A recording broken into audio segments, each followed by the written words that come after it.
देशात निवडणुकीचं वातावरण आहे आणि पहिल्या टप्प्यासाठी येत्या काही दिवसात मतदान होणार आहे। ही निवडणूक सर्वात महत्त्वाची राहते। लोकसभा निवडणूक आहे, देशासाठी महत्त्वाची निवडणूक असते। मतदार आपला एक उमेदवार निवडून देतो, तो केंद्रात जातो आणि ज्यांना जास्त बहुमत मिळतं, ज्यांना बहुमत मिळतं तो पक्ष सत्तेत येतो। त्यामुळे ही निवडणूक महत्त्वाची असते। आम्ही चौक चुनाव चौपाल या कार्यक्रमाच्या माध्यमातून मतदारांची मतं जाणून घेत आहोत आणि याच शृंखलेत आज आम्ही रेल्वेच्या डब्यात आहोत। रेल्वेने प्रवास करत आहोत। प्रवास करणारा हा सुद्धा एक मतदार असतो। अनेक जण असतात जे कामाच्या निमित्ताने किंवा इतर कारणांनी प्रवास करत असतात। मग अशा प्रवाशांसोबत मतदारांसोबत संवाद साधणं देखील महत्त्वाचं असतं। मी एका ट्रेनमध्ये आहे, इथे काही मतदार आहेत, प्रवासी आहेत, त्यांच्याकडून त्यांच्याशी मी संवाद साधणार आहे। आपण कुठले आहात नेमके? अमरावती। अमरावती। कुणाची हवा आहे अमरावतीत? बळवंत वानखेडे की नवनीत राणा? नवनीत राणा। नवनीत राणा। मग काय वाटतं तुम्हाला, कोण जिंकून येणार? नवनीत राणा आणि लीडने येणार आहे, निवडून येणार आणि चांगले उमेदवार आहे ते आणि चांगली प्रगती करू शकतात अमरावती शहराची आणि खूप गेल्या काम केले आहे त्यांनी याच्या आधी पण। गेल्या 5 वर्षात त्या खासदार होत्या अमरावतीच्या, त्यांनी कामं केलेली आहेत तुम्हाला असं वाटतं? बेलोरा विमानतळासाठी त्यांनी निधी आणला आता केंद्रातून आणि चांगले कामं आहे त्यांच्या आधीपासून आणि आता पण ते चांगले काम करण अशी अपेक्षा आहे सर्वांना, म्हणून त्यांच्यावर जास्त विश्वास आहे आणि ते आता BJPकडून उभे आहे म्हणून त्यांना जास्त बहुमत आणि जास्त मतांनी ते निवडून येणार आहे अमरावतीमधून। नक्कीच। आपण कुठले? पुलगाव म्हणजे वर्धा मतदारसंघात येतो। वर्ध्यात कुणाची हवा आहे, काय वाटतं कोण जिंकून येईल? आता काय तसं सांगणं शक्य नाही, हवा म्हणजे सगळ्यांचीच असते। आता ते लोकांच्या मतावर आहे आता, आणि तसं पाहतो म्हटलं तरी लोकांचं मत घेणं ना घेणं एकसारखंच आहे। कारण देशात जोपर्यंत EVM आहे, हे आधी कसं असते की जेव्हा काँग्रेस सत्तेमध्ये होतं तेव्हा भाजपाने आक्षेप घेतला होता आणि जेव्हा आता भाजपा सत्तेत आलं तर तेव्हा काँग्रेस आता काहीच बोलूच नाही EVM। तुमचं मोठ कोणाला जाऊ शकते, EVM जोपर्यंत आहे तोपर्यंत पारदर्शिता नाही। त्याच्यामुळे असं सांगणं चुकीचं ठरते की मोदी येणार की काँग्रेस येणार की काय येणार। पण तरी तुम्हाला काय वाटतं की काय यायला पाहिजे, भाजप की काँग्रेसचं सरकार यायला पाहिजे? तसं पाहता तर म्हणजे कोणाचं सरकार आल्याने देशाचा विकास जास्त होऊ शकतो असं तुम्हाला वाटतं? आता तुम्ही पाहता की 2014 पासून भाजपा सत्तेत होती, तुमचं पूर्ण प्रायव्हेटायझेशनवर केलं आहे, लोकांच्या नोकऱ्या गेल्या, ज्या 2 करोड तुम्ही वर्षाला देणार होत्या त्या तुम्ही दिल्या नाहीत। हां, लोकांचं शिक्षण गेलेलं आहे। आता मागे तुम्ही बघितलं सर की महाराष्ट्रामध्ये 60,000 जागा शिक्षकांच्या खाली झालेल्या आहेत झालेल्या, त्याच्यानंतर 11,000 तुम्ही निरस्त करून टाकलेले आहेत। मग अशा पद्धतीनं जर का तुम्ही प्रत्येकांचं जर का प्रायव्हेटीकरण करत आहे, शाळा विकल्या जात आहे, सरकारी शाळेमध्ये कुणी जायला इच्छुक नाही होत, कारण तुम्हाला असं वाटते की आम्ही प्रायव्हेट शाळेमध्ये गेलो तर आमचं चांगलं पद्धतीनं आम्हाला घडवेल बा म्हणून। पण याच्या आधी काही डॉक्टर इंजिनियर बनले, मोठ्या मोठ्या पदावर गेले, ते केवळ आपली सरकारी गव्हर्नमेंटमधूनच ते गेले ना, आम्ही सरकारीमध्ये शिकलेलो। पण ही हवा म्हणजे एक प्रकारची कसं आहे ना की एक जेव्हा सत्ताधारी असतो त्याला काही मगरुरी चढते आणि ती मगरुरी काय आहे ना, काही लोकांच्या हातात दिल्यानंतर काय ना आपल्यासारख्या लोकांचं शोषण होते। म्हणजे एक जो तुमचा सूर आहे, म्हणजे कसं आहे की तुम्ही कोणाला म्हटलं आता 400 पार म्हणते, कशा भरोशावर 400 पार म्हणता तुम्ही? काहीतरी रिझन असेल ना तुम्हाला। जेव्हा तुम्हाला माहीत आहे की तुम्ही लोकांच्या नोकऱ्या घेतल्या, लोकांना नोकऱ्या नाही आहे, विद्यार्थी पूर्ण सडकेवर येऊ राहिले, जे सडकेवर उतरतात त्यांना तुम्ही मार भरतात, शेतकरी सडकेवर आपला मोल भावासाठी येतो त्याच्यात तुम्ही बुलडोजर चालवतात, मग तुम्ही सत्तेत आले कशाला? आम्ही काय अपेक्षा करतो की सत्तेत कशाला यायला पाहिजे की एखादी सत्तेत आला तर साधारण माणसाचं भलं झालं पाहिजे। नक्कीच जो एकंदरीत सूर सांगता येत नाही, पण एकंदरीत जो तुमचा कल आहे की परिवर्तन व्हायला हवं देशात असं तुम्हाला वाटतं। आपण पुढे देखील जाणार आहोत आणि जे प्रवासी आहेत आणि हे प्रवासी मतदार आहेत त्यांच्याशी आपण संवाद साधणार आहोत। ही आपली ट्रेनमधली चौपाल आहे, आपण आणखी मतदारांशी इथे संवाद साधणार आहोत। ही ट्रेन अत्यंत वेगानं धावत आहे आणि तितकीच मजा देखील येत आहे या मतदारांशी संवाद साधताना। इकडे देखील काही मतदार आहेत, मी त्यांच्यासोबत संवाद साधणार आहे। नमस्कार, आपण कुठले आहे मूळचे? वर्धा। वर्ध्यात कोणाची हवा आहे? हवा तुतारीची आहे ना BJPची आहे। आता जो ही आता सत्तेत आहे BJP, तर जिधर दम उधर हम। तर बी जे पीचे खासदार आहे गेल्या 2 टर्मपासून 10 वर्षापासून. तर तुम्हाला असं वाटतं की यंदाही त्यांचीच हवा आहे? हो यंदाही त्याचीच हवा. तर काय विकास केला आहे त्यांनी 10 वर्षात वर्ध्याचा? वर्धेचे कामं बरेच काही केले आहे त्यांनी. सामान्य माणूस आहे, येते कामं विमं करते. म्हणजे त्यांच्या कामांनी तुम्ही खुश आहेत, त्यांनी जे कामं केलेले आहेत? हो. इकडे आपण कुठले आहेत? तुम्ही अमरावतीचे. अमरावतीत कोणाची हवा आहे? बळवंत वानखळे. काँग्रेसचे जे उमेदवार आहेत बळवंत वानखेडे. नवनीत राणा या गेल्या जुन्या खासदार होत्या, त्यांच्या कामांनी अमरावतीवर खुश नाही आहेत का? अमरावती खुश आहे, अमरावतीचे लोक खुश नाही आहे. अच्छा. कारण त्याचं कारण काय, जातीवादची राजनीती खतम करा. पहिली गोष्ट, हे जे 2014 पासून जातीवादची जे राजनीती चालून राहिली हे खतम करा. सगळा देश एकत्र राहा. हे गोष्ट खरी आहे का खोटी आहे? जातीवादची राजनीती खतम करा तुम्ही. अरे तुम्ही म्हणतात हिंदू खतरेमध्ये आहे, अरे तुमच्यापेक्षा तर मुसलमान कमी आहे, तुम्ही जास्त आहे ना. हिंदूले 100 रुपये पेट्रोल आहे, मुसलमानले 100 रुपये आहे. हिंदूले 50 द्या, मुसलमानले 150 द्या. सिलेंडर तुम्ही 2000चा द्या मुसलमानला, हिंदूला 500चा द्या. तुम्ही राजनीती खोटी करून राहिले ना BJP वाले. खोटी आहे का खरी आहे सांगा, तुम्ही सांगा ना. म्हणजे एकंदरीत देशात सुद्धा काँग्रेसचं सरकार स्थापन व्हावं असं तुम्हाला वाटतं? काँग्रेस काय देत नाही, BJP काय देत नाही. माझं म्हणणं आहे काय, एकत्र व्हा. नाही तर हे देश आहे ना, अडाणी अंबानी ते लंडनमध्ये याच्या अगोदर घाण ठेवला जाईन. काय ठेवला जाईन? घाण.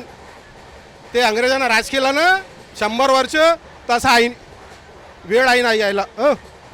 नक्कीच मतदार अगदी दिलखुलासपणे आपली मतं आमच्यासमोर मांडत आहेत. आपण इकडे देखील काही मतदार आहेत, त्यांच्याशी देखील आपण संवाद साधणार आहोत. आपण प्रॉपर कुठले? वर्धेचे सर.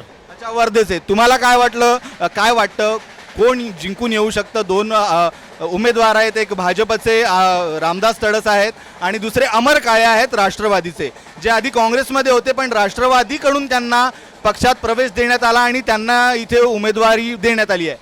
10 वर्षात जे 10 वर्ष खासदार होते रामदासजी तडस, त्यांनी कोणत्याही विकासात्मक कामं केलेले नाही. ना शेतमजुरांचे ना शेतकऱ्यांचे कोणत्याही समस्याचं निराकरण झालेलं नाही. आणि त्यामुळे यावेळेस त्यांना म्हणजे निवडणूक जड जाईल.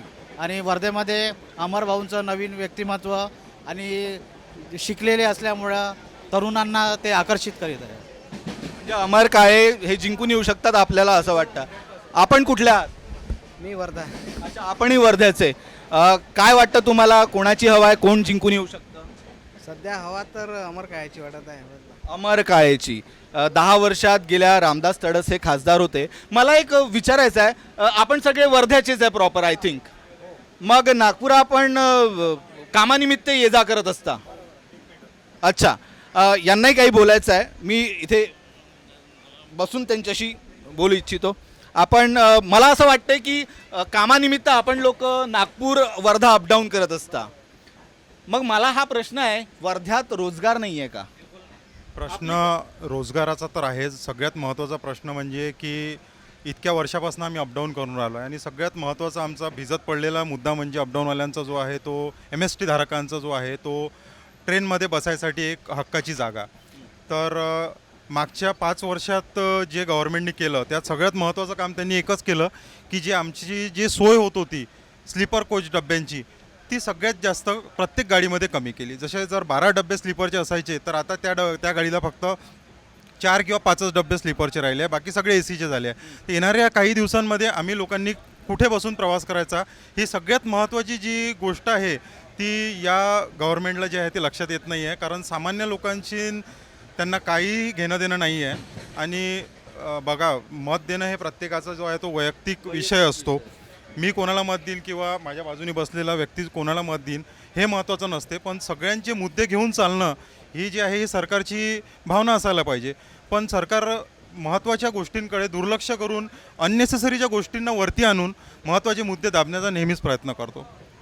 तर मला असं वाटते की प्रत्येक मतदारांनी यावेळेस मतं द्यायला जाताना गेलेल्या 5 वर्षाचा आढावा बघून येणाऱ्या 5 वर्षात कोणतं सरकार आपल्यासाठी काय करेल हे बघायला पाहिजे आणि त्यानंतरच जे आहे आपलं महत्त्वाचं मत जे आहे त्या पक्षाला किंवा त्या व्यक्तीला द्यायला पाहिजे असं माझं वैयक्तिक मत आहे. नक्कीच आमच्या कार्यक्रमाचा हाही एक उद्देश आहे की मतदारांच्या जनतेच्या समस्या या पुढे यायला हवे. जसं आपण सांगितलं की अपडाऊन करणाऱ्यांचा एक वेगळी समस्या आहे. पण आता जसं तुम्ही म्हटलं की मतदारांनी खूप विचारपूर्वक मतदान करायला पाहिजे. आता वर्ध्यात आपण जर विचार केला तर 2 उमेदवार आहेत. एक अमर काळे आहे, आपलं काँग्रेसचे उमेदवार आहेत आणि एक भाजपचे आहेत. तर काय वाटतं कुणाला मतदान केल्यानं, कोण विजयी झाल्यानं तुमच्या समस्या सुटू शकतात? नेहमीप्रमाणेच वर्धा जे आहे, वर्धा मतदारसंघ जो आहे तो जातीचा मतदारसंघ म्हणून ओळखला जातो.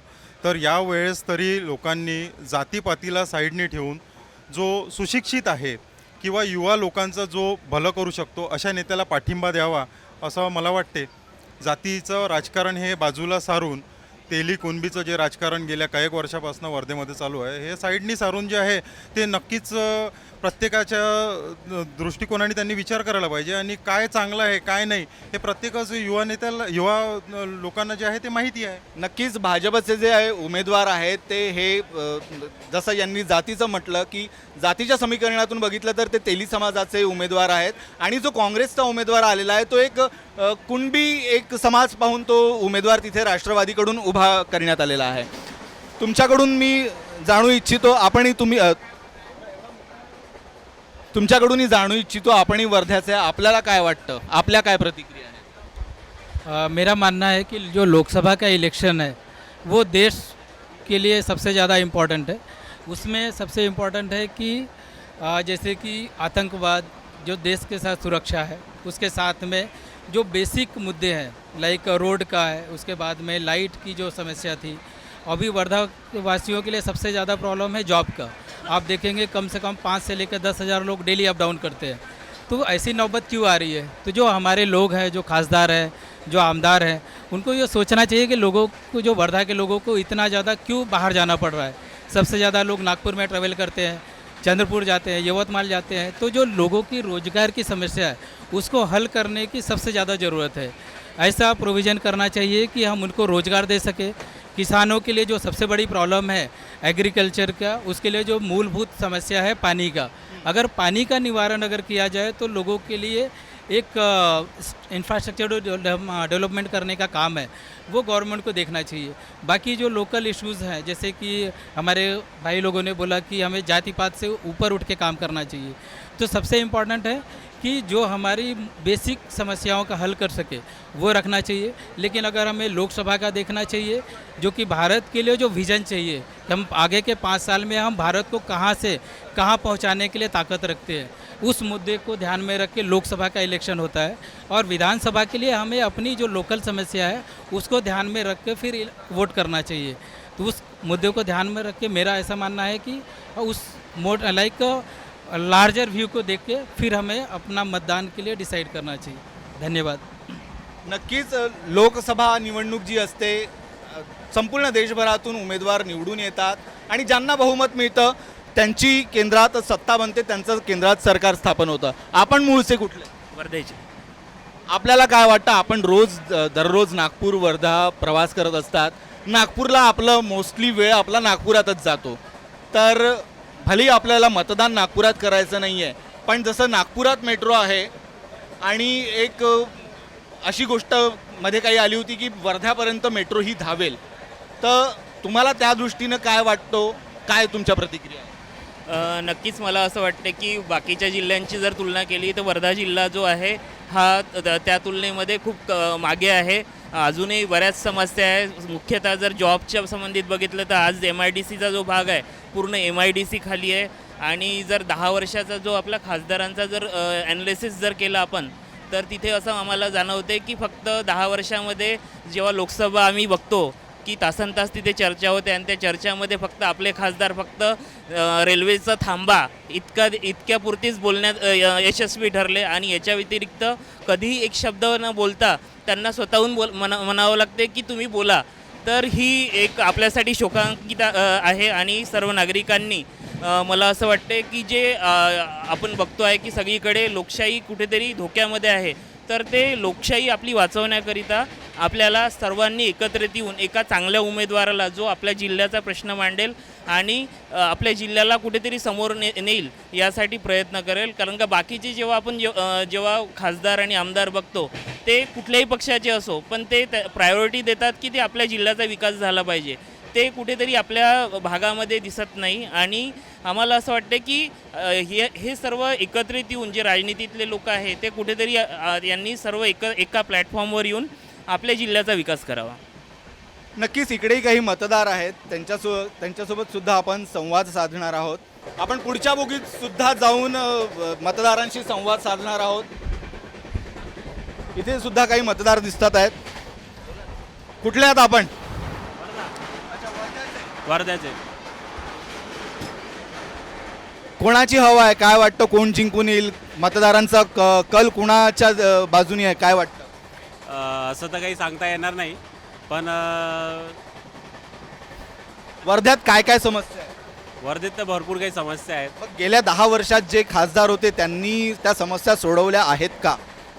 नाही सोडवले नाही आहेत. भरपूरच्या समस्या आहेत त्या दूर केलेल्या नाही आहेत त्यांनी. जसं पाणीची व्यवस्था आहे, कुठे नाल्या नाही आहे, कुठे फक्त रस्तेच बनत आहे, अशा भरपूरशा समस्या आहेत. आपण कुठले मूळचे? मी पण वर्धा. नागपूर जिल्हा हा वर्ध्याच्या अगदी जवळचा जिल्हा आहे. नागपूरचा एवढा विकास होत असताना वर्ध्याचा त्या प्रमाणात झालाय का असं वाटतं का आपल्याला? नाही झालं. मग आता जर तुमच्याकडे वेळ आलेली आहे की तुम्हाला विकास करायचा असेल आपल्या जिल्ह्याचा, तर तुम्हाला एक उमेदवार निवडून द्यायचा आहे, तर काय वाटतं तुम्हाला कोणाला निवडून दिल्यावर फायदा होईल? आता असं तर नाही सांगू शकत मी सध्या तरी काही, पण आता बघू. कोणाला एकाला तर मतदान करावं लागेल. आहे इच्छा आमची की आता बघू अमर काळे जे आहेत त्यांच्याकडे जाण्याचा प्रयत्न चालू. आपण कुठले? आपलं काय मत आहे या एकंदरीत निवडणुकीविषयी आणि देशात कोणाचं सरकार यावं आपल्याला वाटतं विकासाच्या दृष्टीने? विकासाच्या दृष्टीने तर मोदी सरकारने विकासाचे एवढे दावे केलेले आहे, त्यामध्ये आपल्याला काय विकास झालेला आहे? काहीच विकास झालेला नाही. जिथे आहे म्हणजे 10 वर्षाआधी जिथे होतो तिथेच आहे, म्हणजे काहीच नाही, कुठेच काही नाही आहे. म्हणजे नेमकं आता सरकारला निवडून कोणाला द्यायचं हा विचार करावा लागेल. जे विकास जेणेकरून विकास झाला पाहिजे. 10 वर्षापासून तेच आहे, आता तेच आहे. म्हणजे परिस्थिती अशी विकास जे केलेलं आहे, म्हणजे मोदी सरकारने जे दावे केलेले आहे ते कुठे दिसून राहिले? म्हणजे कशा फक्त रस्त्याचा विकास दिसून राहिला, बाकी कुठे? बाकी जे खिशाला जे आहे जे कात्री ते तर बसूनच राहिली आहे, कुठेच काही नाही. इकडे सुद्धा काही मतदार आहेत. आपण कुठले? वर्धा. वर्धा. आपल्या दृष्टीने काय तुम्ही कसं बघता या निवडणुकीकडे? लोकसभा निवडणूक, प्रत्येक देशातून एक उमेदवार देशात निवडून जातो. वर्ध्यात काय स्थिती आहे? कोण जिंकू शकतं आणि कोणाचं सरकार देशात येऊ शकतं आपल्याला वाटतं? मागच्या 10 वर्षापासून जे बघून राहिलो आम्ही वर्ध्याचा विकास एवढा काय आम्हाला दिसून आलेला नाही आहे. रोजगार नाही आहे, रोड्स नाही आहे, प्रॉपर जे काय म्हणतो जसे आम्ही जवळपास नेवरा बोर्ड झाले, मी 10 वर्ष झाले अपडाऊन करतो आहे. रोजगार नव्हता, त्यामुळे मला नागपूरला यावं लागलं, रोजगार शोधावा लागला. रोजगाराची समस्या हे कित्येक वर्षापासून वर्धेमध्ये आहे. बट त्याच्यावरती आत्ताचे आमदार आणि खासदार मला नाही वाटत की कुठेतरी त्यांनी त्याच्याकडे लक्ष दिलेलं आहे आणि त्याच्याकडे काहीतरी एक तोडगा किंवा काहीतरी काढावं, असं काहीतरी करावं वर्धेच्या लोकांसाठी, पण असं काही दिसून आलेलं नाही आहे. तर वाटून तर आलेलं आहे की BJP त्याच्यामध्ये कुठेतरी विफल राहिलेली आहे ह्या कामामध्ये. तर मे बी आम्ही ह्यावेळेस प्रयत्न करू की कोणता तरी युवा डायनामिक नेता यावा आणि या समस्येकडे विशेष लक्ष द्यावे आणि रोजगाराच्या गोष्टी किंवा एक जीवनस्तराच्या गोष्टी काय एका साधारण व्यक्तीचा एक जीवनस्तर उंचावं. जसे जसे वर्ष होत चाललेले आहे, जसे जसे लोक प्रगत होत चालले, शिक्षित होत चाललेले आहे, पण वर्धेचा असा काही विकास दिसून नाही राहिला आहे. ॲज कम्पॅरिझन जसं बुट्टीपुरी बघून घेऊ किंवा नागपूर बघून घेऊ, आपण अमरावती बघून घेऊ, आपण त्याच्यानंतर आपण थोडं बहुत यवतमाळ बघून घेऊ, यांचा जो विकास आहे त्यांच्या कम्पॅरिझनमध्ये वर्धेचा विकास नाही.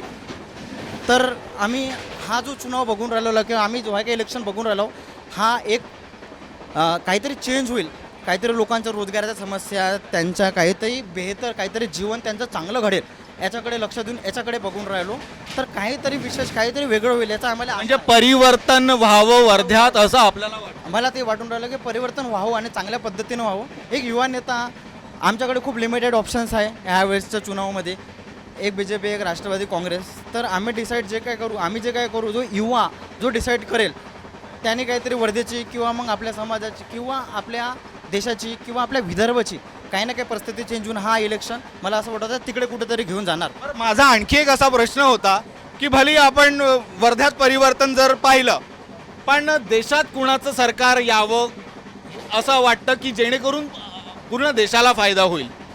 याच्यामध्ये मी क्लिअरली तर काही सांगू नाही शकत किंवा मी याच्यामध्ये बोलू नाही शकत, बट कुठेतरी जर चेंज होईल, चेंज म्हणतात की चांगला असतो, तर कुठेतरी जर परिवर्तन होईल किंवा चेंज होईल बीजेपीच्या व्यतिरिक्त जर की देशात 10 वर्षापासून बीजेपीची सत्ता आहे, मोदी केंद्रात आहे, मोदी पंतप्रधान आहे, तर तिथे तुम्हाला परिवर्तन हवं का असं वाटतं? हो निश्चित, अगर होईल तर खूपच बरं होईल. कारण 10 वर्ष आम्ही सत्ता बघून आहोत बीजेपीची. आम्हाला असं वाटते की कोणीतरी वेगळी गव्हर्नमेंट आहे आणि आम्ही त्यांचं पण कामं बघावं, तर त्याच्यासाठी सत्ता परिवर्तन होईल तर खूपच छान. इकडे आणखी काही मतदार सुद्धा आहेत. आपण कुठले आहात प्रॉपर? वर्धा. निवडणूक आहे, 2 मतदार आहे, काँग्रेस एक भाजपचा. तुम्हाला काय वाटतं कोणाची हवा आहे, कोण निवडून यायला पाहिजे? बाकी तर आपला BJP आहे, पण वर्धेचा जसा विकास झाला काहीच झाला नाही आहे. पहिली गोष्ट, आता जसं काळे आहे, नवीन चेहरा निघाला समजा, त्याच्यावर जास्त फोकस आहे आता. बाकीच्यापेक्षा तर आता काय म्हणतात BJP थंडाच आहे वर्धेत. आपण कुठले आहात?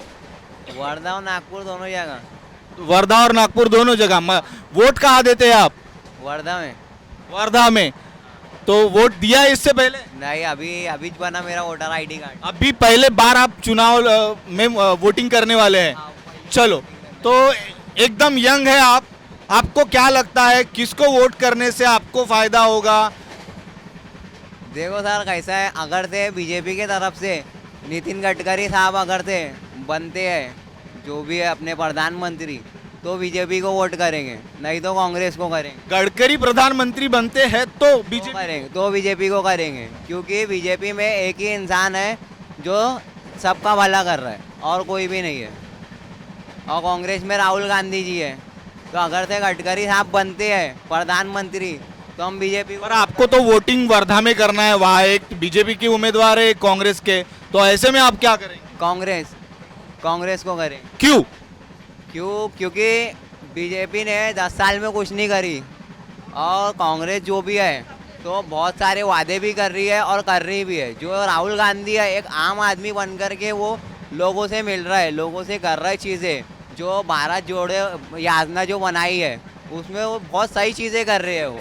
और मेरे को नहीं लगता है नरेंद्र मोदी जो है वो ये सब कर सकते हैं, क्योंकि 10 सालों में उन्होंने कुछ भी नहीं करे सिवाय हिंदू मुस्लिम के अलावा. नाही मानते तुम? मतदारांच्या खूप महत्त्वाच्या प्रतिक्रिया येत आहेत आमच्याकडे. आपण पुढे देखील जाणार आहोत आणि मतदारांशी संवाद साधणार आहोत. आप कहाँ से प्रॉपर? अमरावती. चुनाव आने वाला है, मराठीत. चुनाव आने वाला है अमरावती में, एक कांग्रेस का उम्मीदवार है और एक राणा जी है, तो क्या लगता है आपको कौन चुन के आ सकता है? नवनीत राणा जी. क्यों? उन्होंने अमरावती को बहुत डेवलप किया है अभी फिलहाल, और उनका काम भी अच्छा है. काम अच्छा लगा है आपको, तो उनके अगर आने से अगर देश में बीजेपी की सत्ता बनती है, केंद्र में बीजेपी आती है, तो आपको लगता है देश का विकास होगा? हाँ जरूर होगा, जरूर होगा देश का विकास. गुड. आप कहाँ से? वर्धा. काय वाटतं कोणाची हवा आहे, कोण निवडून येऊ शकतं? गडकरी साहेब. गडकरी साहेब एकच माणूस आहे. गडकरी साहेब तर नागपुरातून आहे, वर्ध्यातून तडस साहेब आहेत आणि काळे साहेब आहेत. तडस. गेल्या 10 वर्षापासून ते खासदार राहिलेले आहेत, पुन्हा निवडून येतील असं आपल्याला वाटतं? 100%. का कारण? कामं मेन आहे. कामं कसे करतात त्याच्यावर डिपेंड आहे ना. आम्ही कामं बघतो आहे, ऑब्वियस आहे. बरं, आपण नागपूर वर्धा अपडाऊन करता नेहमी, तर बिझनेस आहे, वर्धेला घर आहे. नागपूरला बिझनेस आहे. अच्छा, तर म्हणजे वोटिंग कुठे आहे आपल्याला? वर्धेला वोटिंग आहे, पण नागपूरला बिझनेस आहे. असं नाही वाटत वर्ध्याला आपला एक बिझनेस असायला हवा होता? नाही सध्या तर नाही. जिथनं वर्धा एवढं डेव्हलप राहिलं असतं तर नागपूरला बिझनेस स्टार्ट करायची गरज नसती पडली? नाही असं काही नाही, परिस्थितीवर डिपेंड असतं. वर्धेचं मार्केट फार कमी आहे, त्यापेक्षा कितीतरी मोठी नाही. नागपूर जास्त मोठा आहे. पहिले नागपुरात होतो, नागपुरात पहिले वाढू, नंतर सब ब्रांचेस ओपन करताच येतात. तर अशी बऱ्या प्रकारे आपल्याला मतदारांची मतं मिळालेली आहेत. जास्तीत जास्त वर्धा आणि अमरावतीचे हे प्रवासी होते, मतदार होते आणि यातले बऱ्यापैकी होते हे जे कामानिमित्तानं अमरावती टू नागपूर किंवा वर्धा टू नागपूर असे अपडाऊन करणारे होते आणि या मतदारांनी अगदी दिलखुलासपणे आपली मतं आमच्या या चौक चुनाव चौपाल या कार्यक्रमात मांडलेली आहेत. तर या चुनावी चौपालमध्ये ट्रेनमधून आज बस इतकंच. कैमरा पर्सन अतुल गवईसह मी निशांत, यूसीएन न्यूज, नागपुर. श्रृंगार से बढ़ेगी हर महिला की शान जब खरीदारी होगी विदर्भ के सुप्रसिद्ध त्रिमूर्ति गोल्ड, सिल्वर और डायमंड हाउस के साथ. 916 के गोल्ड हॉलमार्क ज्वेलरी पर पाए दुगनी चांदी बिल्कुल मुफ्त और डायमंड ज्वेलरी की खरीदारी पर मेकिंग चार्जेस में मिलेगा 25% का डिस्काउंट. ऑफर 30 अप्रैल 2024 तक वैध. त्रिमूर्ति गोल्ड, सिल्वर और डायमंड हाउस, सराफा बाजार, Amravati. Ronghe sales and Chetan traders, Paras pipe and fitting आणि सेरा सॅनिटरी वेअर फॉसेटचे अधिकृत डिस्ट्रीब्युटर, चिटनवीस पार्क चौक, नागपूर. संपर्क 9422842584 और 9423684791.